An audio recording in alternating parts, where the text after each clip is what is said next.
Okay, welcome to IVA's back to school night.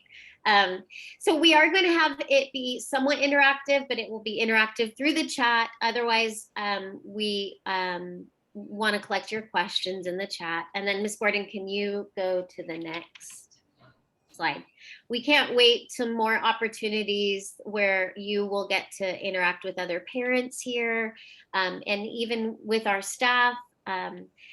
But tonight, what we really are trying to think of is how do we demonstrate, how do we explain and show and have you feel IVA's mission and vision. And so what we're doing is we are trying to have an opportunity for you to learn about how students are invited into deep thinking, into a development of their intellectual character, in what we hope continues to be a very thoughtful and very challenging and very supportive academic environment. And we are doing this, we're all here doing this together in these ages so that students can, even right now, not wait till high school, not wait till college when they're like fully formed human beings, right now as they are, grow in how they're able to engage the world with curiosity and thoughtfulness, and how they're able to know themselves and to live well. And we've been having a lot of conversations through classes, but also through advisory that has allowed us to engage in this. And the teachers' classrooms is the strongest place where this happens at our school. One last thing before I hand it off to Mr. Hernandez, our counselor. Yes, go ahead. Yes, go ahead, Rachel. I'm ready for that. Thank you.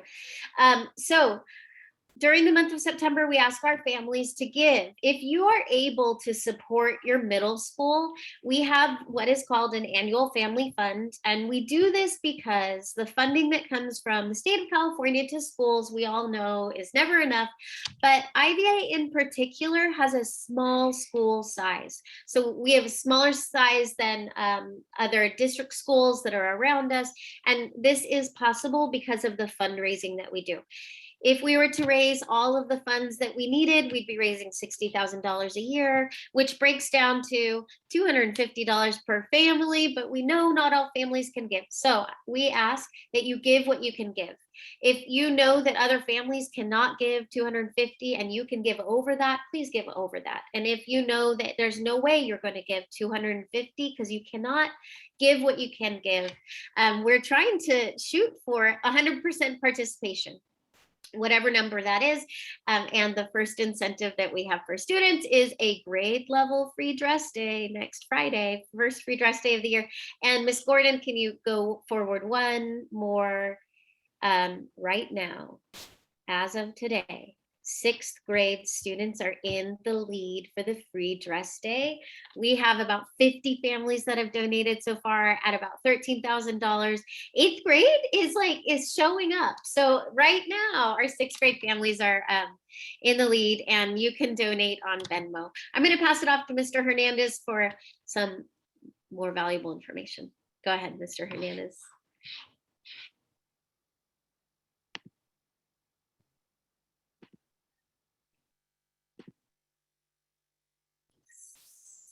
I think sorry. Technical difficulties. So hello, everyone. My name is Mr. Hernandez, and I'm the counselor at IVA. I'm going to speak on 3 different topics, but I want to focus on one particular topic a little more closely.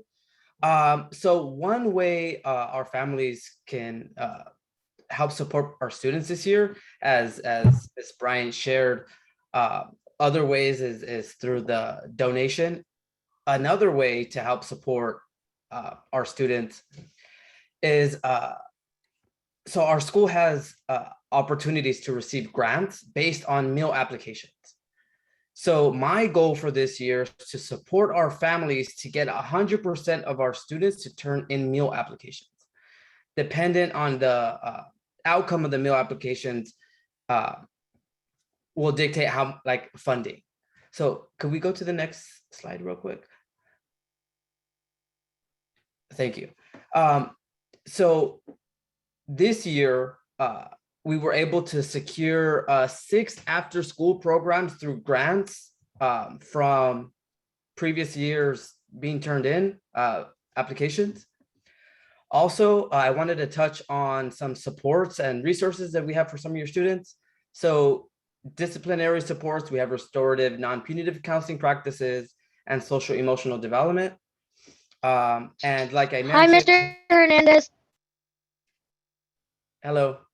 And other things that I wanted to talk about was that we are offering after school programs that are drama, robotics, dance, Top Chef, music production, and Spanish. So I will be adding the information in the chat multiple times throughout today's meeting with the link to set up your account to be able to turn in your meal applications. Thank you.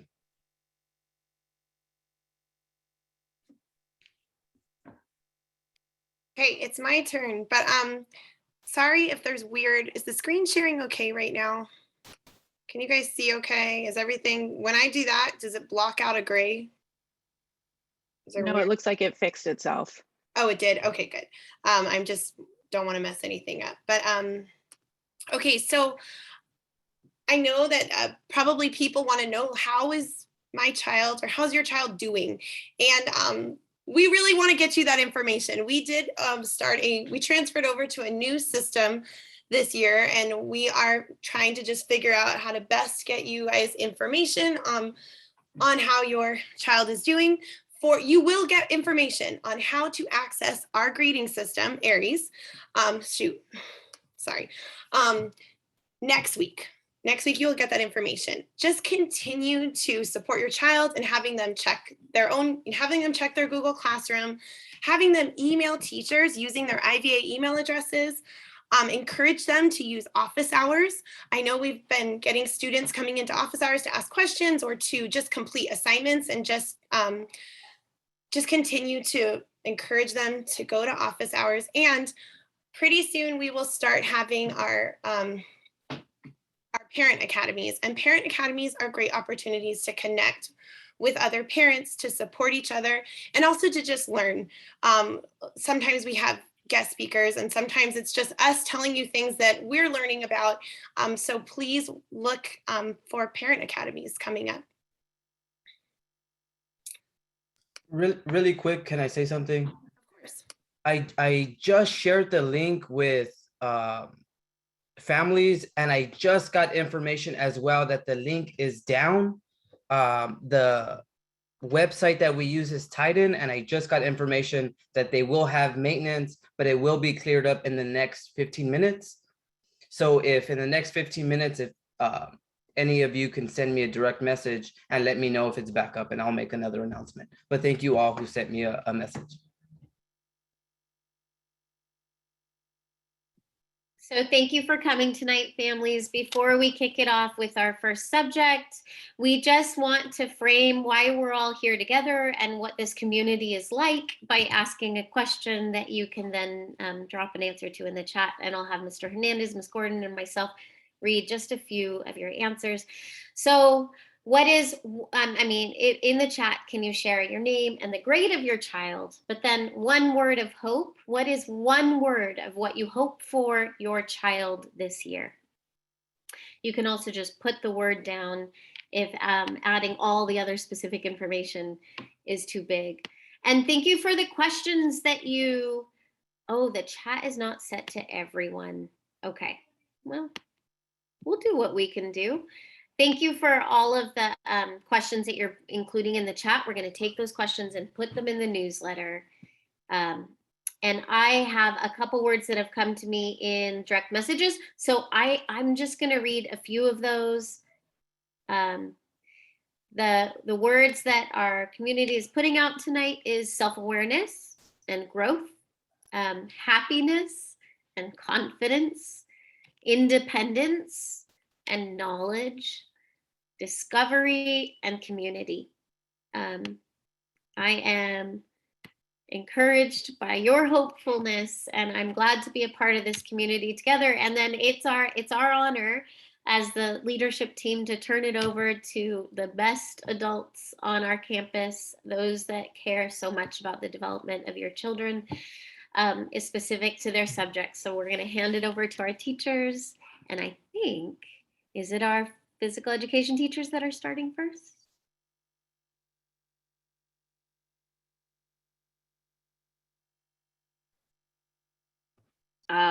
Scientists. Okay, handing it off to our science teachers. Good evening. I'm Mrs. Smith and our other science teacher. Hi, I'm Mr. Burns. So we wanted to give you all a little insight as to how your students are going to be learning at IVA by having you do an activity that the 8th grade scientists did this week. So if we could go to the next slide. This little guy. So there's a thinking routine that we call headlines. On the screen is an example of a headline. So it's something that grabs your attention. It's going to summarize what the whole story is about, and we want to know more about it.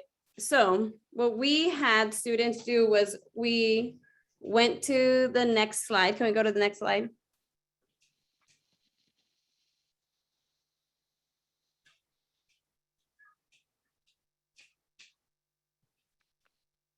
Can we go to next slide, please?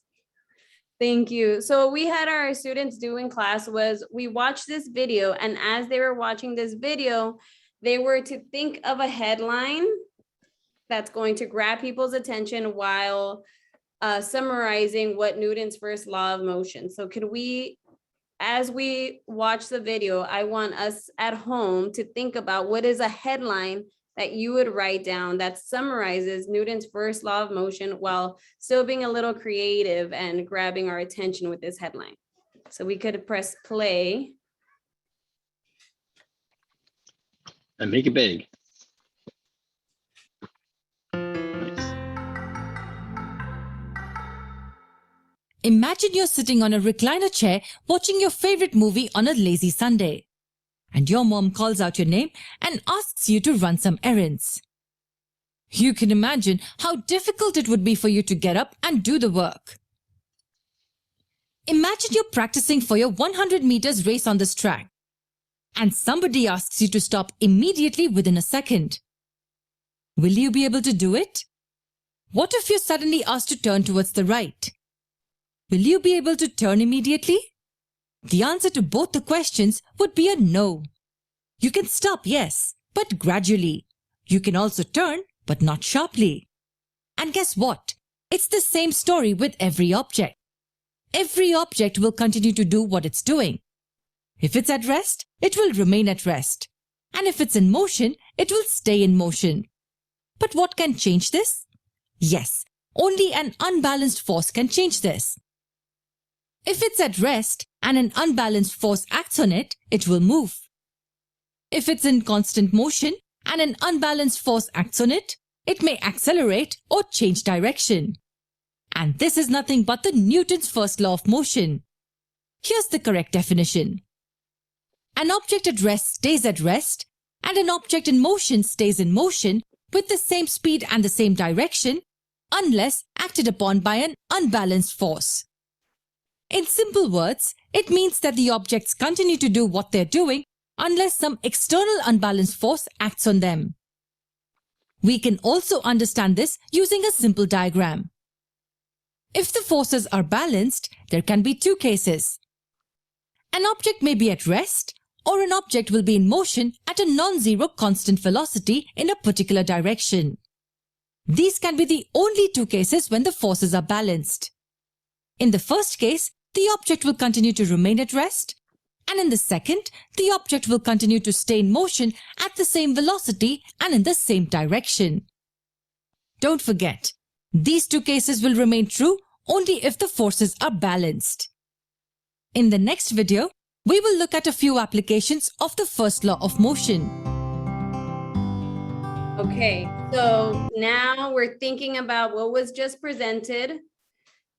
We reviewed with the students what Newton's law of motion, first law of motion is. If an object is already in motion, it's going to stay in motion unless an outside force interacts with it. if an object is at rest, it's going to stay at rest unless another object interacts with it. So thinking of that concept, what is a headline?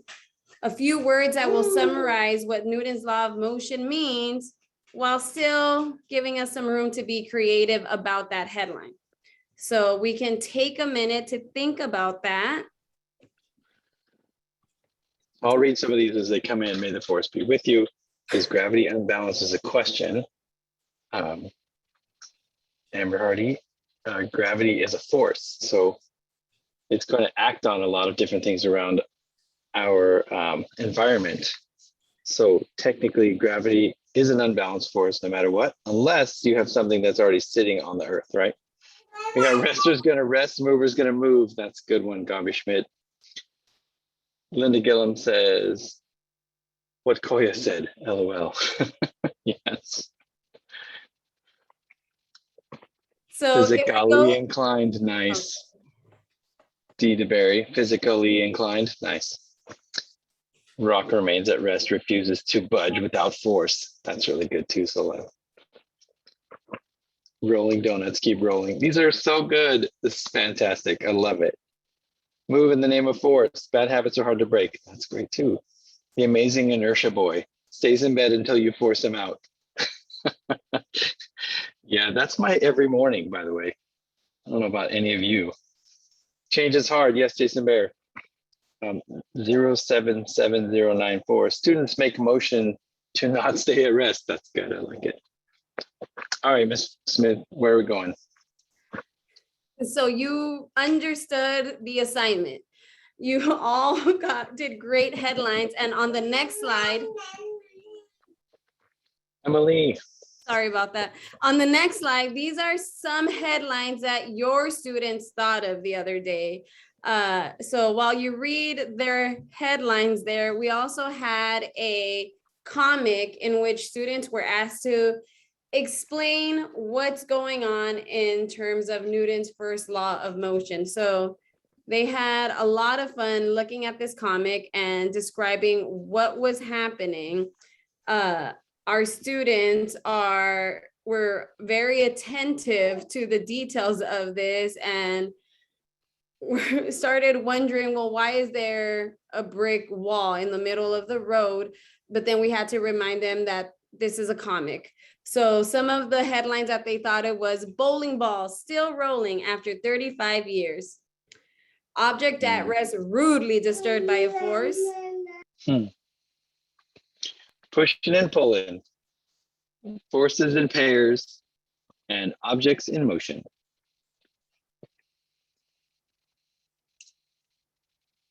Are we ready for the next slide?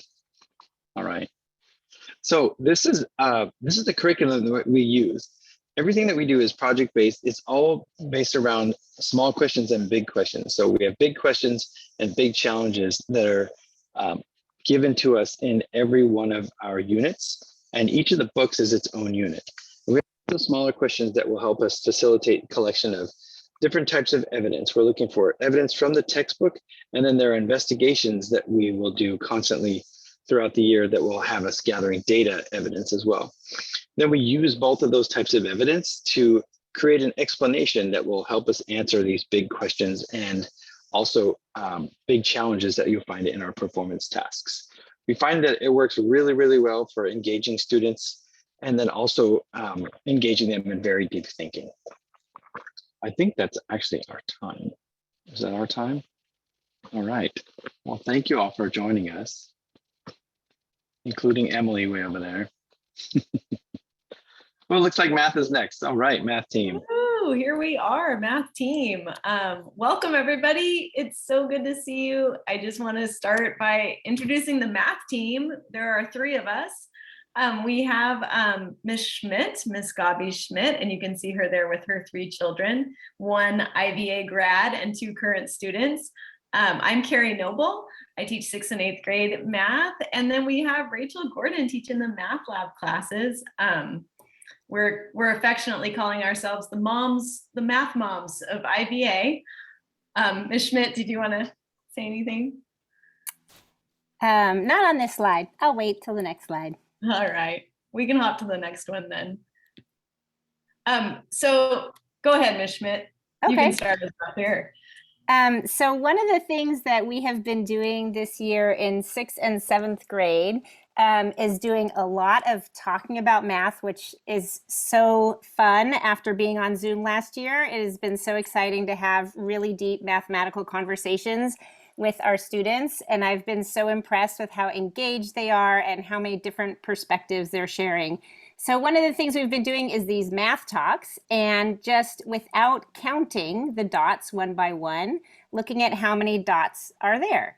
And so maybe, and then we have these little hand signals, and it's been very exciting because they have been looking at it in so many different ways. So maybe a couple of you guys can just put in the chat, or wait, is the chat not going to everybody? Is that what's happening? We can't see it?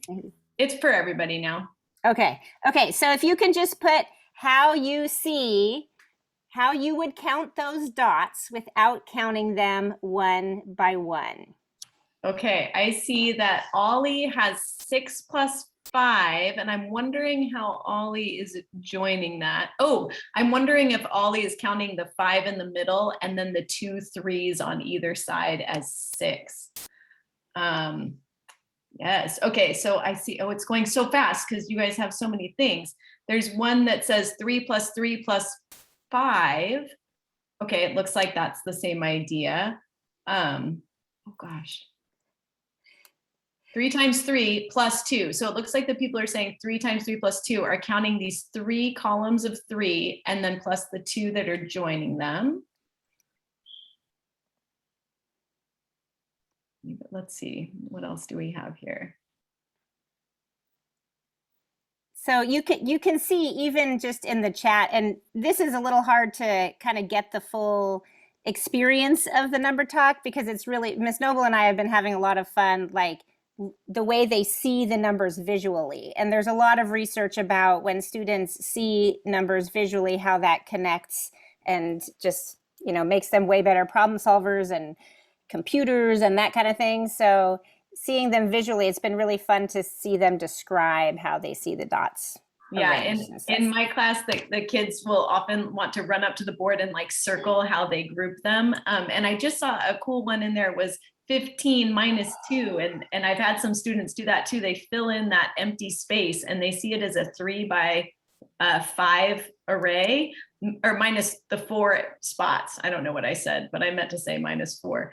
So that's an interesting way to do it. But kids have a good time running up and showing how they divided things. Yeah, Ford does that a lot. Thanks. Ford. We can go ahead and go to the next slide, I think. So a big part of our 6th grade curriculum, getting the kids started, is really helping them think like mathematicians think. And mathematicians don't always have the answers for what they're looking for. They're looking for patterns, and they're making up thoughts, and then they test those thoughts. And so we really push hard this idea of having the kids write their own conjectures. So on this slide, we can see that the students have written some conjectures there, and you might see your child's name there. And sometimes they collaborate on them, and sometimes they make a conjecture and then somebody else comes up with a counterexample that proves it wrong. And that's equally important and moves our thinking forward. So we're really trying to encourage this humility to like make a conjecture, even if you're not sure. And if we find a counterexample, then we move forward and fine tune our conjecture so it fits. So that's been a really big part of 6th grade at the beginning of the year. And I just want to say, I only teach one of the 6th grade classes, and Ms. Noble teaches the other 2, but we have so often after our day been so excited sharing what your students have come up with, and it kind of has blown me away. And sometimes I feel like I'm in a college level number theory class by the things that they say and the ways that they question each other and wonder if it's always true and things like that. So even when the content is familiar for some kids, like we're talking about prime numbers and composites and GCF and LCM, but they are taking it to such a beautiful depth that it's been really exciting, to teach the 6th graders. So good thinking, guys. And then I could share just a little bit about 7th grade. I teach all of the 7th grade classes, which is the next slide. And in 7th grade, we're really kind of trying to bridge between all of that, you know, elementary school number theory and geometry and stuff, and getting them really ready for algebra. So we're starting out with tangible things and trying to extend those and look for patterns and look for kind of algebraic formulas, but really see that those are developed through patterns and not just random formulas that old mathematician guys came up with, you know, thousands of years ago or something. So just as an example, this is what we've been working on. The last couple weeks is looking at polygons and how the angles change. And they noticed here that, you know, the angles get bigger and bigger and bigger as you get more sides on a polygon. And the other day we explored lots and lots of triangles, tore off all the corners of the triangles, lined them all up, and saw that no matter what kind of triangle you have, it always adds up to 180. And then we're looking for patterns. And actually, Miss Gordon, if you can, I think this is an animated one. So if you can like just kind of press the space bar a bunch, some lines are going to show up, I think. Sorry. Okay. So this is what we're going to be doing this next week, is looking at how these other shapes can kind of just be broken down into triangles. And we develop this formula, kind of an algebraic formula, but it's coming from a really concrete place. So that's a lot of what we do in 7th grade to get them ready for Miss Noble for next year. Yeah, so at IVA, all the 8th graders take algebra. If they need extra support, they're in algebra lab with Miss Gordon. But we started the algebra year looking at patterns of sequences and how they grow. And we started to think about how some of them might grow linearly and what that looks like in a picture and what that looks like in a table and a graph. But that there are patterns that grow in other ways besides straight lines. And, you know, in 6th and 7th grade, they deal only with straight lines. But in 8th grade, we expand on that and look at other kinds of patterns like quadratics and exponentials and things like that. And we try to look at how those types of patterns are going to grow and how we can express them with algebra, with algebraic equations. It's a really fun class. It's a big step up from 6th and 7th. They learn a ton of new stuff. And my goal is to just help them understand it as deeply as they can, so that they'll remember it moving forward. And we're very lucky to have support from Miss Gordon. So Miss Gordon, I don't know if you want to jump in and say anything about the lab classes. Well, I would love to, because I love the lab classes so much. But I'm really proud of the fact that our students are not, generally speaking, there is no shame in struggle, and there's tons of self-awareness and just kind of recognizing how we all have really different needs, and we're pretty open and honest. Like, is your need that, you know, you tend to avoid challenging problems, or is it that you are easily distracted? Or there's just so many things that we get to talk about. And I'm so thankful that Ms. Schmidt and Ms. Noble hold a really high standard for our kids in the way that they can think mathematically, and that I get to support them through that. Great. Thanks, Ms. Gordon. We're lucky to have you. And I know the kids love being in lab if they have it. It's a highly sought after situation that the kids enjoy. I'm just really looking forward to having your kids in algebra and continuing to help them grow and be ready for high school math. I think that's all we've got for math. So we can probably move on to the next subject. Oh, hey, there are some possible ways that they could have seen that last pattern. So if you thought about it, go back to the last slide really quick. Sorry, the one before. So in class, we had kids draw how they pictured this growing. And so on the next slide, now you can go back. Thanks, Ms. Gordon.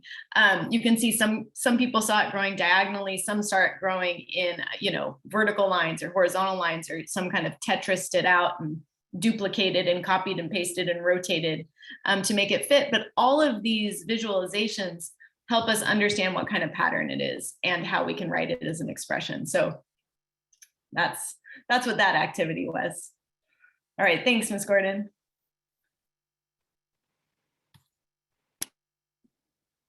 Alrighty, hello, good evening. Thank you all so much for coming. My name is Ms. Pritchett. I teach 6th and 7th grade literature and composition here at IVA, or we just call it LitCom for short. And I'm joined alongside Mr. McCurry, who also teaches 7th grade as well as 8th grade literature and composition here at IVA.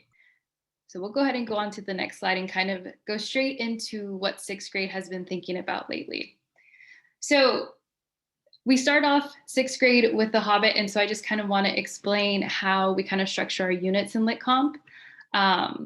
We like to frame our units with these big questions that students kind of frame the novel with, and when we do different quick writes or essays or even just discussions and Socratic seminars we like to keep these big questions in mind to guide us and to help us dive deeper into the text. So for The Hobbit, we have some big questions that we're kind of inching towards, and next week we're really going to dissect these as classes. So the first one is, what is the nature of evil? The second question is, what is considered the quote unquote good life for humans? And then our last question is, how can people find their greatest satisfaction, completeness, and fulfillment? So again, these are really big questions that it's not like super easy for students to answer right off the bat.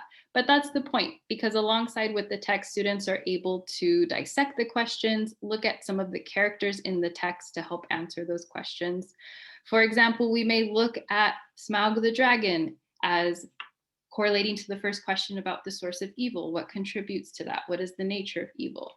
We might look at our main protagonist, Bilbo Baggins, and how he goes on this adventure and how he may find his greatest satisfaction and add significance to his life through that adventure. So it's an awesome journey to be able to read this, the book in class. I do want to mention that it's so nice to be in a classroom setting with a physical book in front of us, all together in a class, listening to the audiobook.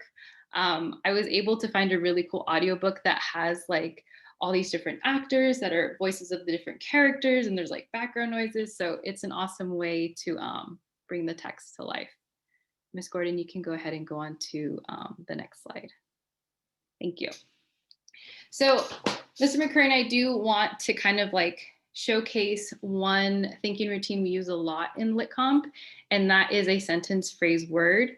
So in a moment, we're going to show an excerpt from The Hobbit. And this is exactly what I would ask my students to do, is to select a sentence from the excerpt that is meaningful to them, a phrase that is moving, engaging, or thought-provoking, something that makes them think more. And then lastly, a word that just captures their attention.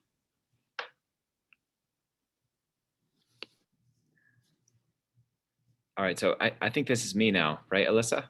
Okay. Sorry. All right, well, hi guys. I'm Mr. McCurry, and I also teach literature and composition for 7th and for 8th grade.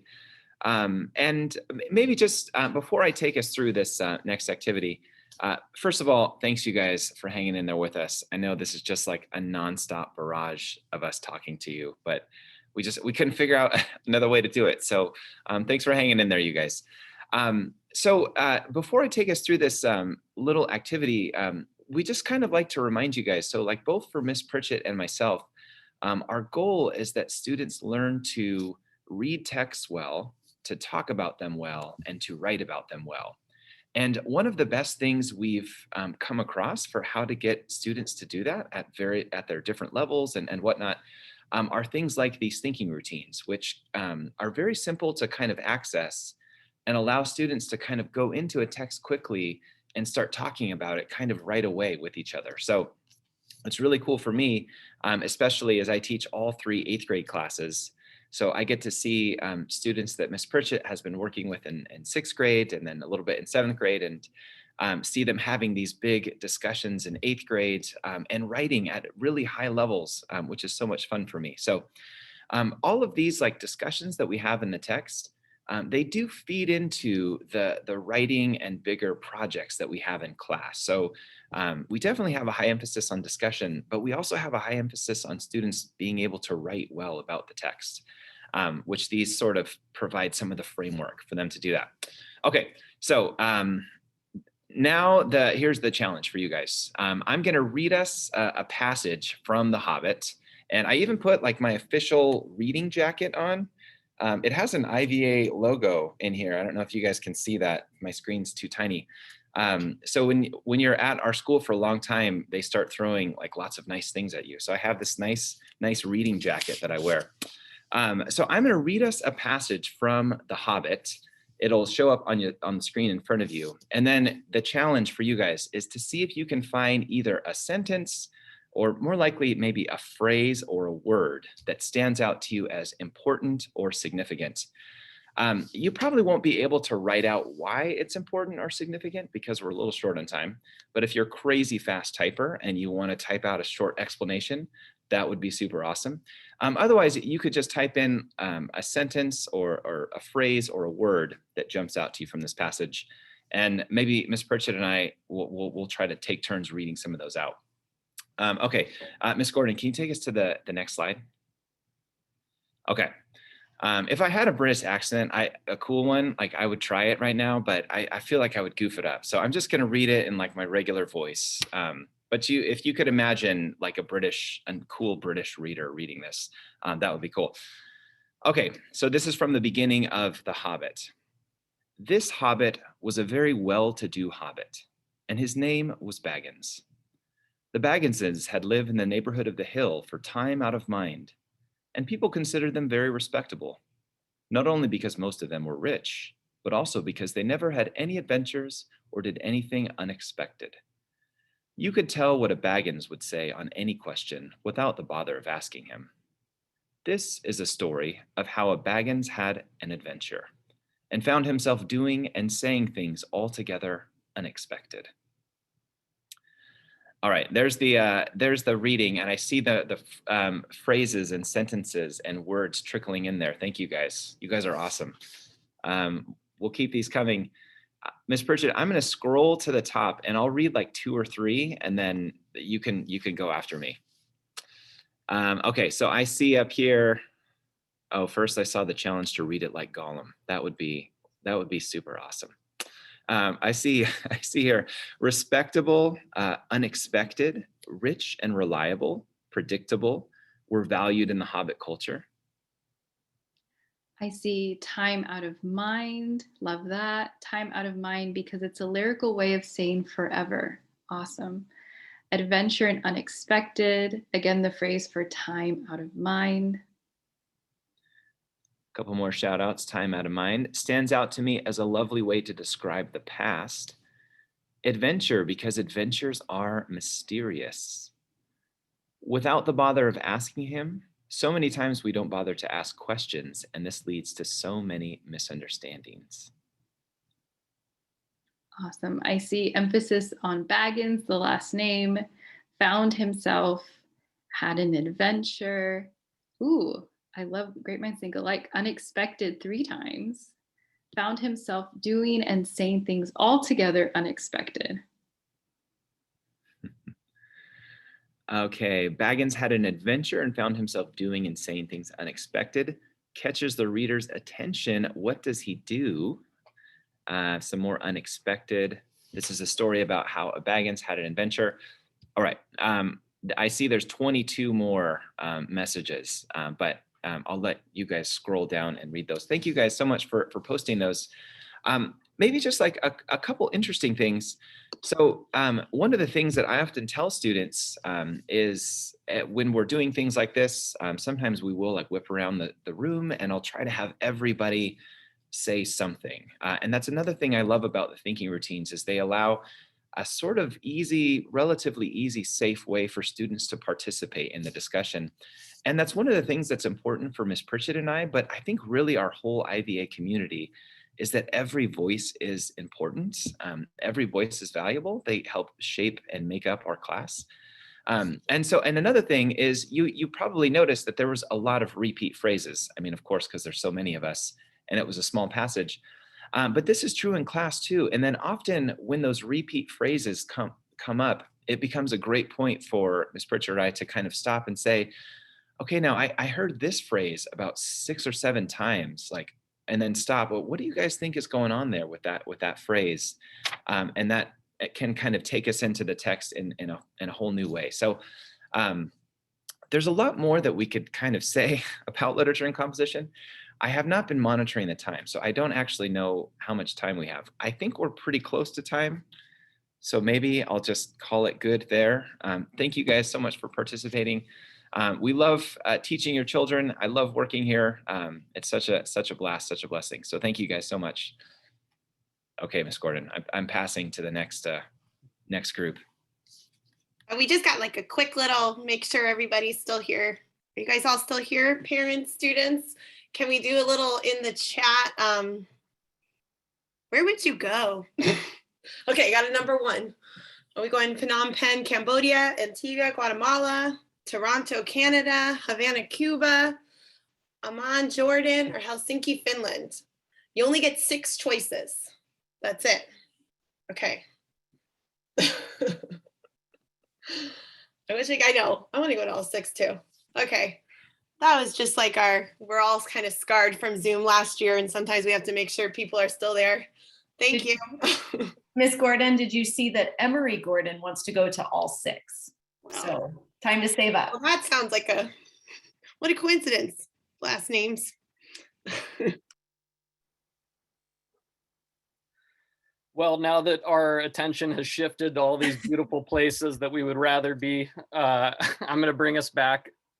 Hello, my name is Jordan Sachs, and I am the 8th grade physical education teacher, and I also teach 2 blocks of 7th grade physical education. And I am Miss Loudon. I am the 6th grade physical education teacher, along with 1 block of 7th, and I also teach a block of 8th grade leadership. We are gonna get right into physical education by just a quick chat activity. If you could send 1 word in the chat that you remember from your middle school PE experience, or maybe something that just reminds you of middle school PE or assumptions, any 1 word. I see the mile, a lot of running. Yuck. I saw the rope of pain earlier. I have a lot of questions about that. I saw a couple funs. That's what we like to see. Music. Stacey said a happy one. Thank you. Tag, chin-ups, games. A lot of dodgeball. Mean PE teacher. BMI. Square dancing. Love it. Well, that is awesome. And once again, we were able to do this and no one put a curse word into the chat. So thank you so much for doing that. Once again, greatly appreciate it. We can move to the next slide. So this is straight from our syllabus, and I believe that this really encapsulate what our department goal is. And it also answers a very popular question of why are my students writing in PE? So I thought that this was valuable to share with everybody tonight. Our course description is that middle school physical education is centered on the physical education model content standards for California Public Schools K through 12 and the Common Core state standards. The curriculum is focused on the psychomotor domain of being able to do skill and health-related activities, the cognitive domain of knowing how to do skill and health-related activities, and the affective domain of participating with others and taking responsibility for individual improvement. As students engage in skill and health-related activities, they also use discussion and written reflections to understand physical health and what their body is doing during activity. Students describe this learning as not just playing games, but understanding what physical education is. And I think that last quote really is dead on. It's utilizing movement and reflection and thought just to better understand our own personal performance or team or group performance. We can go to the next slide. All right, for 6th grade, we will be focusing on learning movements and manipulative skills through activities such as tag, pickleball, line dance, and capture the flag. The emphasis is really focused on just cooperation and working well together, or teamwork. We do focus on our individual pursuit as well. This happens through our line dance unit, and we have an individual pursuit unit that we will work on just bettering ourselves as individuals, while keeping in mind that each body is different and all bodies are capable of doing activities that work for the individual. We do try to extend our thinking beyond just doing in PE by really focusing on self and team reflections and strategies of games, especially when working together as a team. And we want students to leave 6th grade just having grown in their overall knowledge of how to cooperate and work well with others through the exploration of different activities that hopefully are sparking some curiosity and tenacity on their journey to becoming lifelong movers. And I think we can go to the next slide. Moving on to 7th grade, we focus on playing individual and dual activities. So pickleball, can jam, frisbee golf, spike ball, like you see over here. And the emphasis in 7th grade is really on communication and teamwork and form analysis. So the key is in the details. So in 7th grade, we really try to slow things down and take notice of all the little tiny movements that allow us to be successful or give us the best chance to be successful in playing a lot of these games. 7th grade is really fun for me because these students, they form a bond, and all the 6th grade students are extremely lucky that they get to be on campus getting to know each other, which I think gives them a big leg up going into 7th grade. You just feel more and more comfortable. And especially in 7th grade where we're working in smaller teams, it becomes more and more important that students are communicating and working together positively. And then we can go to the next slide. So just to go with this flow from 6th grade to 7th grade to 8th grade, 8th grade is usually when we incorporate sports. So we will be playing basketball, we'll be doing soccer, we'll be doing volleyball. And that's not to say that we will stop teaching all those skills that we learned in 6th and 7th grade, but it's almost that they build on one another. And we still use the thinking that's still pushed to the forefront of class as we play these sports, but the goal while we play is thinking and strategizing while we move. So that really is the goal of playing the games. It's not winning or losing, but how we think and how we're able to strategize, because that will last a lot longer than any kind of sports career.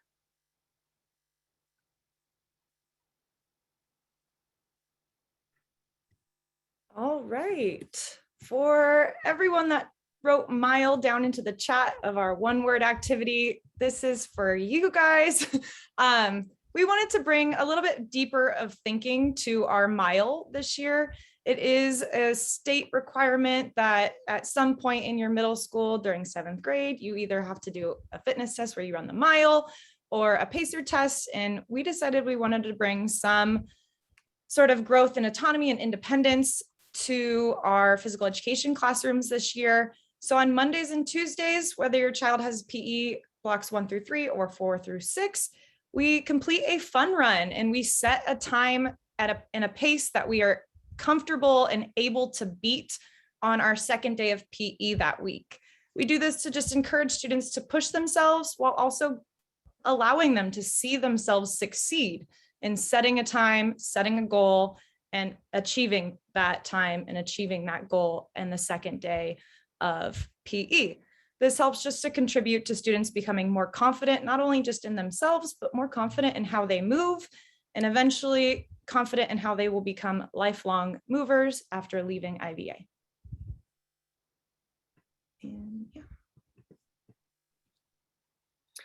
So now, just once again in the chat, I would like to do a little thinking routine called I used to think, now I think. So whatever our previous thoughts about physical education, if we look back into the chat at the words we put and the experiences that we had, hearing what we have laid out for you now, in what ways, if at all, has your thinking changed from the beginning to now? I'll give you guys a couple minutes and then we'll read off a couple.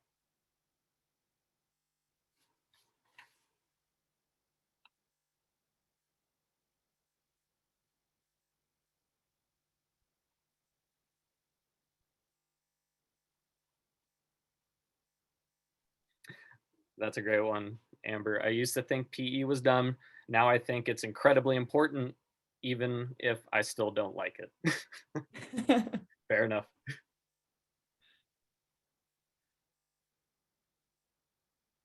Another one, I used to think PE was painful. Now I think that it can be fun.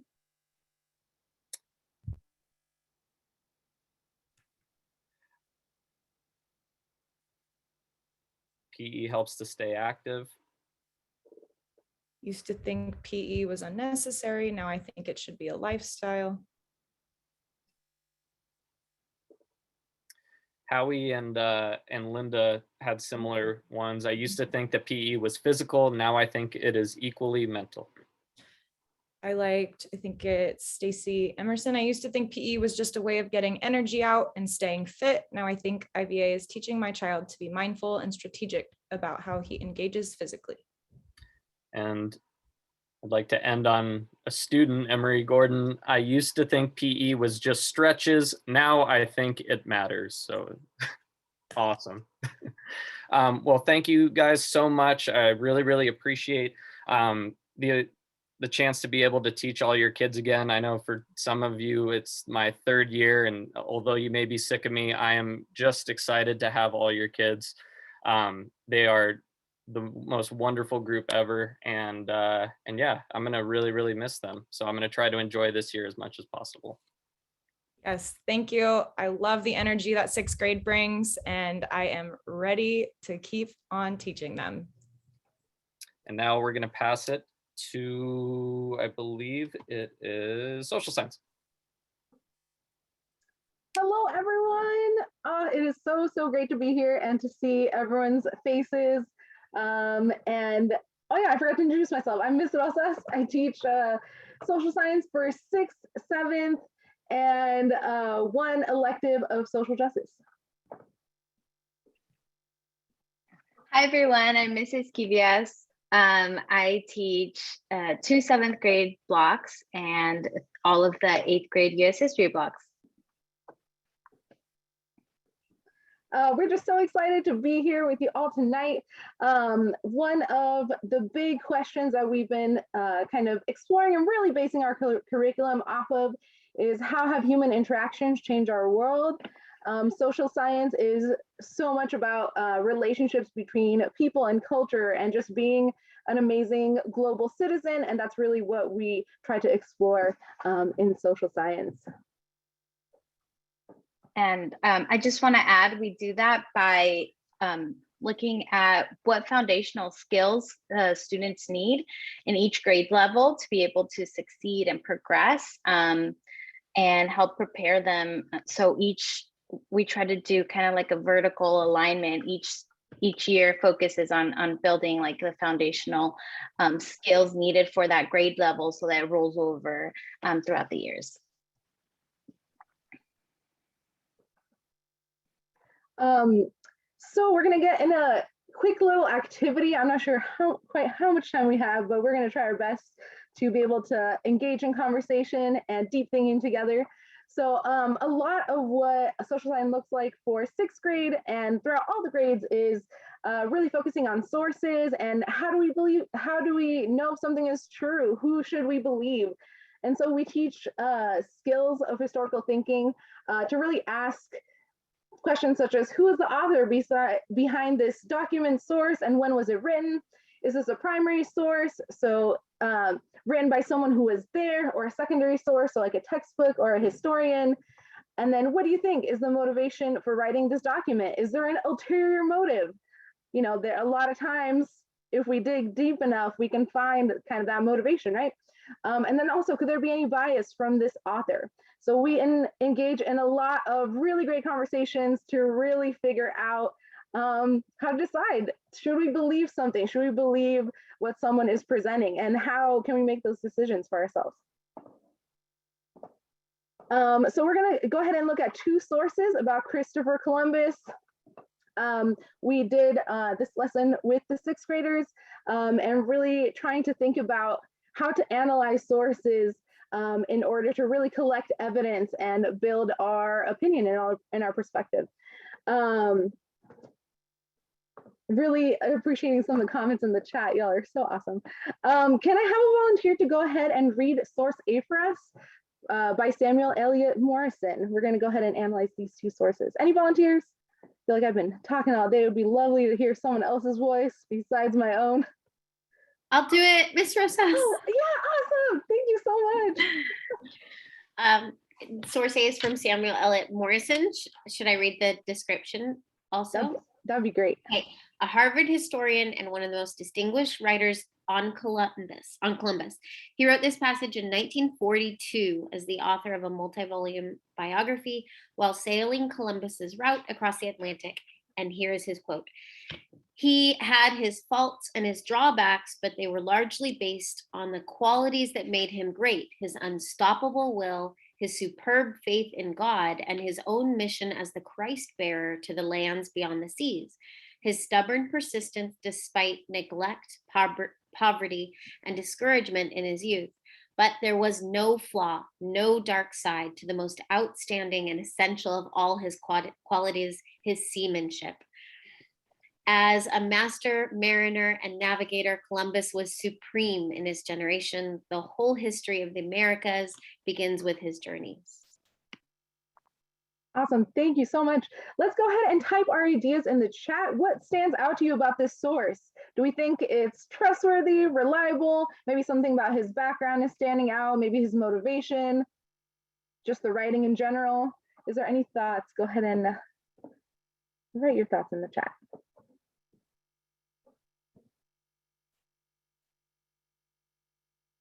Okay, we're getting a lot of people saying that there's a lot of bias. This is probably coming from someone who loves Christopher Columbus. We see words like propaganda, excuses for his flaws, bias. It looks like we all agree on there being bias behind this source. So thank you for sharing. Awesome. I'm seeing some like really critical thinking, right? With like, it's not reliable because the source is from 1942, which means it's a what? It's a secondary source, right? Written after the fact. So seeing a lot of like different evidence. Awesome. Thank you so much, everyone. Appreciate all the deep thinking going on in the chat. All right, let's go ahead and move on to source B. So we're going to be comparing these two different sources. Can I have a volunteer to go ahead and read source B for us? Anybody? I can read it. Oh. Does someone want to read it? You can go ahead. Thank you. Yeah. Okay. Source B, Bartolome de las Casas sailed with Columbus on his fourth voyage in 1502 and joined in the conquest of Cuba, became the 16th century's foremost champion of Native American rights. Endless testimonies prove the mild and passive personality of the natives, but our work under Columbus was to exasperate, ravage, kill, mangle, and destroy. Small wonder then if they tried to kill one of us every now and then. They work in the mines, digging, splitting rocks, moving stones, carrying dirt on their backs to wash it in the rivers. Those who wash gold stay in the water all the time with their backs bent so constantly it breaks them. And when water invades the mines, the most arduous task of all is to dry the mines by scooping up pots of full water and throwing them outside. In a short time, this land that was so great, so powerful and fertile was depopulated. My eyes have seen these acts so foreign to human nature, and now I tremble as I write. Thank you so much. So let's go ahead and put our thoughts in this chat for source B. What is maybe the background, the motivation, the writing style? What's kind of standing out to us all?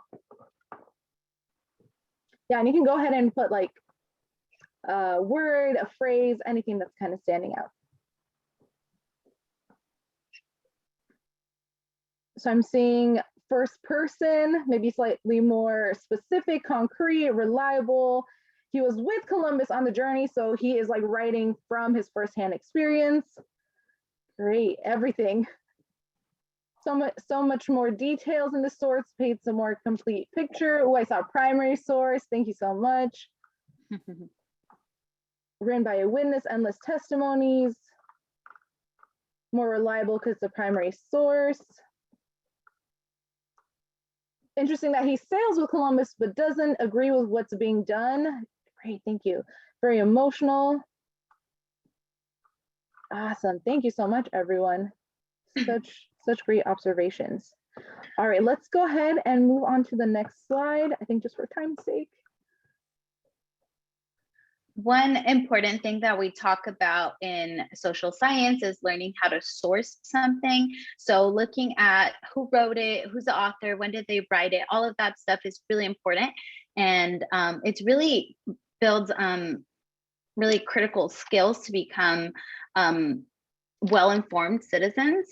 We should do that with our everyday type of reading, such as the things we hear on the in the media or read and stuff like that. So in the second source, if we could go back for a second, a lot of you pointed out that it's first person, right? It was somebody that was there, and that we can do that by looking at the source and looking at the date that it was written in. So based on all that, who do we believe? Is there an account that is more trustworthy than the other? Why or why not? What kind of claim would you make about Columbus based on this information? What other sources do we need to look at to corroborate the information we have? Put your ideas on the chat.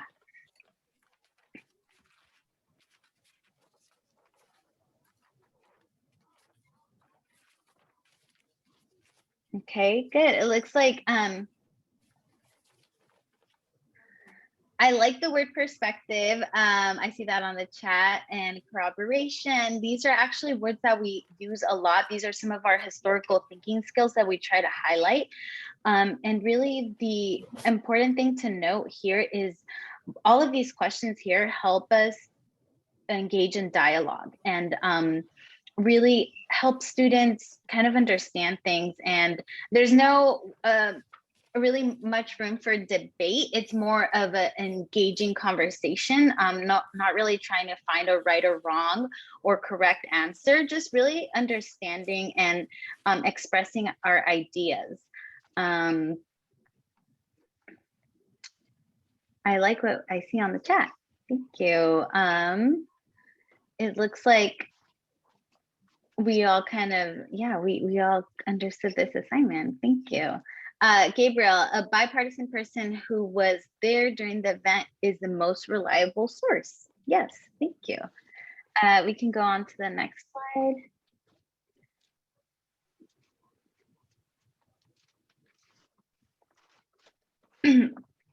So really in our curriculums, we try to engage with the idea of thinking like a historian. We do like calling our classes social science because we pull from all of the social sciences, anthropology, sociology, psychology, geography. Recently, our 7th and 8th grade students are playing some geography games. So if you see them, that's because I think they got pretty into that and really becoming well-informed global citizens, and looking at all of the different historical thinking skills and developing curiosities and asking lots of questions. And that's kind of what we're doing, moving forward with history and the social sciences. So if you mind sharing, go ahead and type on the chat, how does this differ from how you learned history or social science in middle school?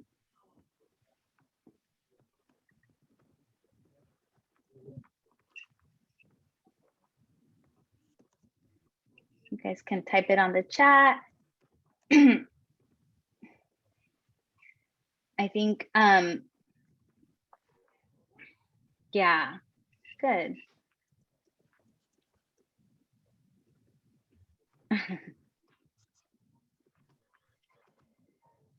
Okay, so I'm reading, there's only one perspective and our job was to memorize and not critique it.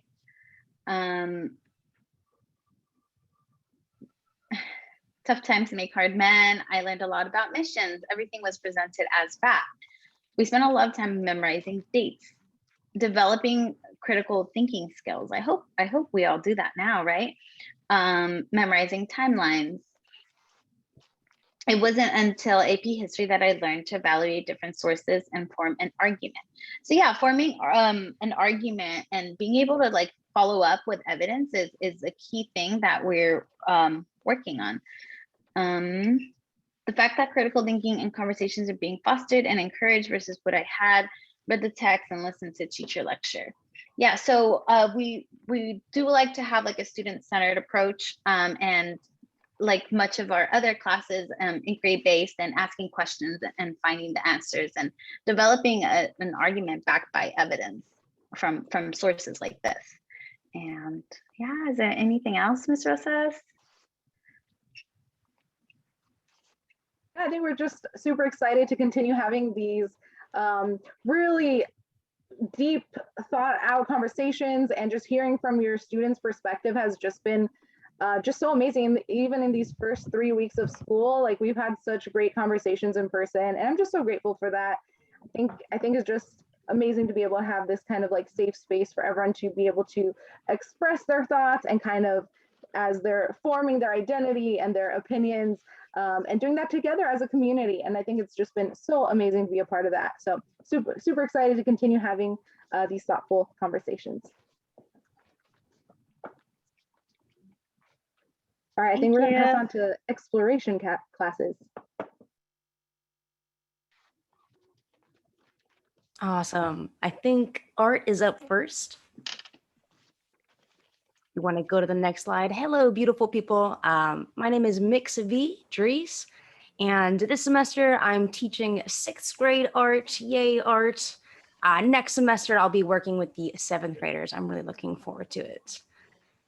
Right, so I know the exploration classes are gonna roll a little bit quicker now that we're kind of coming up to that end point of our night together. But I did want to just briefly mention a few things that we're gonna do, a few things we have done, and just give you a little outlook of where we're going in art. So we're starting with the elements. There are 7. We're starting with the foundation, so we have stuff to build off of. And if you look to the right, these pictures, this is kind of a line study. We did 3D sculptures today. So these are from today's sculptures, and notes from today as well. We were studying geometric shapes and organic shapes. So after this unit, we're gonna dig a little bit deeper into ourselves. So we're building community now, making that safe place where we do feel comfortable exploring our own identities and expressing that in arts. While we study art, I'm seeing all these lovely comments. Thank you guys. So we'll do that. We'll look at some larger questions that's on the slide if you guys want to take a peek at those. So we'll move from our personal expressions into this discussion about art being public versus personal. That's where we get to check out street art. We're going to take a look at social movements, art in art, as well as personal art in our journals, and things that maybe we won't share, and we'll have those discussions. That'll take us to new media, where we get to break out the iPads and study a little bit about photography, where we talk about scale and movement, and that's going to be a lot of fun. And hopefully we'll even get to do some vlogging, some sort of video project. So I'm really looking forward to this semester. And yeah, I'm excited of where we're gonna go. So ultimately at the end of this semester, the students are walking away with a community that we've built, especially in 6th grade. They're gonna get to know each other in community and explore art in the process, get to know themselves and each other even better. So that's just a little taste of art. And I'm hoping your students come home and they bring their art home, and you guys put on the fridge or something. So again, I'm MXV, and I'm teaching 6th and 7th grade art this year at IVA. It's a pleasure. All right. I'm back again. I'll be quick this time though, so you won't have to bear with me for too long.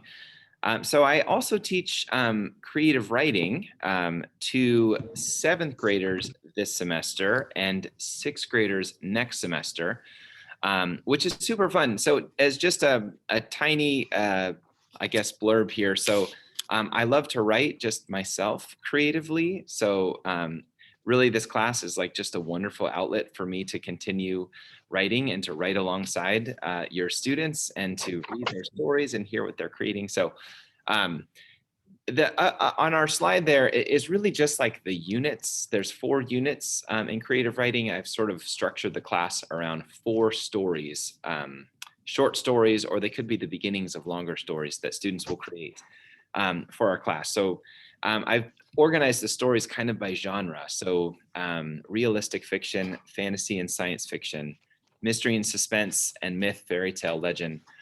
I know there's a lot more genres that we could do, but that just was like the best way that kind of made sense. So we'll kind of do some reading of stories in that genre, and then alongside kind of studying like, what do writers do who are really successful in these kinds of stories?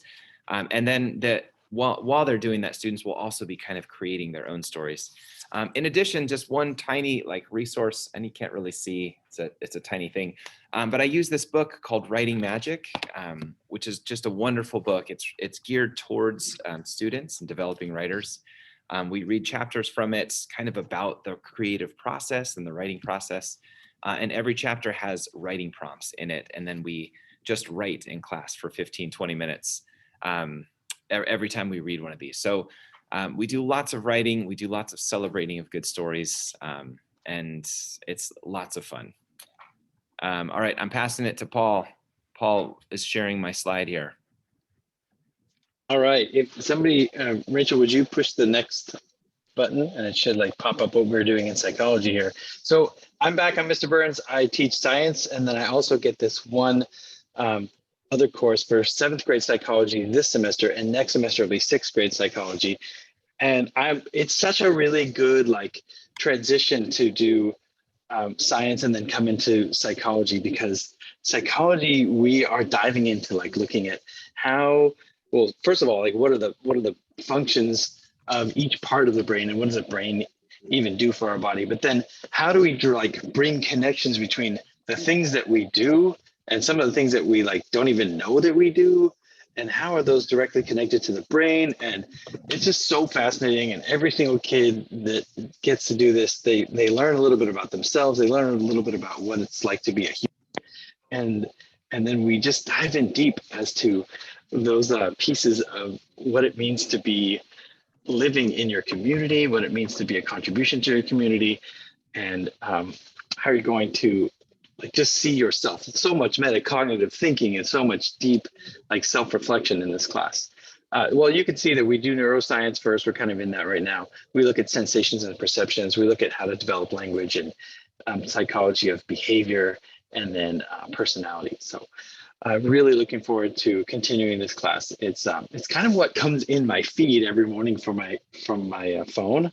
I've noticed that I get all these neuroscience things all the time, and they really just, they feather right into what I'm doing each week. So I'm excited to do this for 6th grade next year as well. I think are we going on to Miss Loudon again? Yes. I believe so. Hello again, my name is Miss Loudon. I also teach an 8th grade exploration course titled Leadership. In this course, we really aim for just students to develop an understanding of the process by which people just work together and build relationships with leadership, and just practicing it in their everyday lives. Students are hopefully going to come to appreciate the significance of leaders, whether they themselves are the leader or they are being led by one. We want to learn and explore a variety of team building exercises and how they help to build an effective team and relationships. Since Wednesdays are kind of an every other day or every other week class meeting time, we do dedicate those days for specific team building activities where we actually learn and grow as a class, or we like to call ourselves a big team, and just work on exploring the qualities and elements of teams and leaders and how they all work together when coming together as one. We want to examine just through the course some of the key principles of leadership and team building. It's kind of in the unit that we're in right now, along with some steps for success. And these are just very simple, hopefully helping them prepare themselves for leaving IVA and going into high school next year. Then we move into a self-esteem unit with communication and focusing on leading small teams. We also want to build communication skills for interpersonal communication, as well as public speaking. And then we do dive into skills beyond the classroom for soft skills. And we even go into mock interviews and running a meeting and activities like that. And then we end this class just on overall group dynamics and group work, kind of just rounding out our whole semester together. And our end goal, and my end goal, is for the students to leave this class with just a growth mindset and having more confidence in working towards just bettering ourselves by 1% each day, and that everybody can be a leader.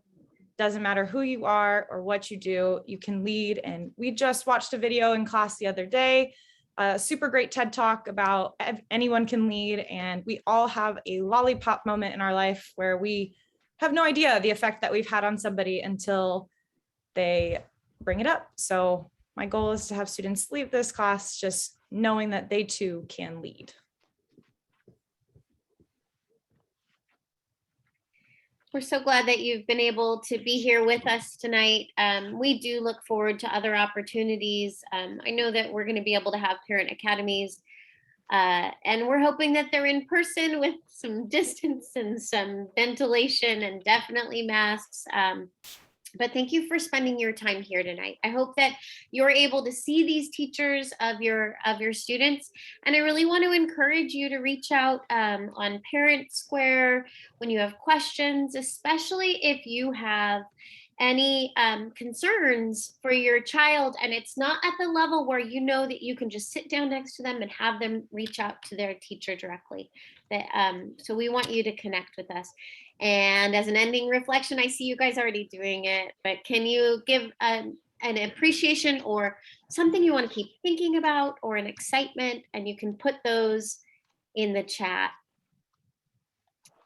And let's see, can I get Mix V, Miss Loudon, Mr. Burns, can you read a couple of these to close out our night? Yeah, I can kick us off. Let's see. Starting to look for the appreciation post, something you want to keep in mind. Where in the heck did we even start? I got a lot of love in the chat. IVA rocks. Thank you, parents and students. Oh, that's Mr. McCurry. Let's see. Grateful is an understatement for the way I feel about IVA. A student says, I never want to leave. Let's see. Go IVA. A lot of love. And then thank you so much for coming. From Ms. Pritchett and amazing teachers. I love IVA. Someone wants to take it away. So grateful my son gets to experience this amazing group of teachers and classes. Thanks for working so hard to keep our kids safe and engaged. This is a special place. And thank you for all your great work. Laurel Smith Thomas says, I love my teachers so much. Riley, I love all of my teachers so much. Let's see. I think you guys read the rest of them, right? Oh, finally, my daughter is actually happy to go to school. Thank you for nurturing our kids. So grateful. Did you read all those already? Thank you to all the wonderful teachers, staff, principal. We couldn't have picked a better middle school. Jordan Sachs appreciates the students and families for being here. Thank you all. Linda, thank you for fostering and creating leaders among our middle schoolers. Maria Clenquin-Yepes says, grateful to all of you for loving our children. You're also amazing. Sheila Hernandez says, thank you so much to everyone at IVA. We look forward to this school year. Ford family, this is the best middle school ever. Am I right? Wyatt Drago says, love the focus on finding their identities and strengths.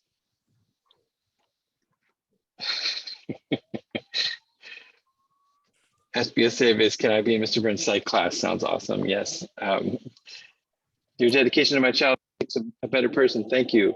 It looks like there's still more coming in. Someone else take over. So, I mean, I'll just interject and say that we have the opportunity as a small school to get to know your kids. Even if we have an 8th grade teacher, we know the 6th graders.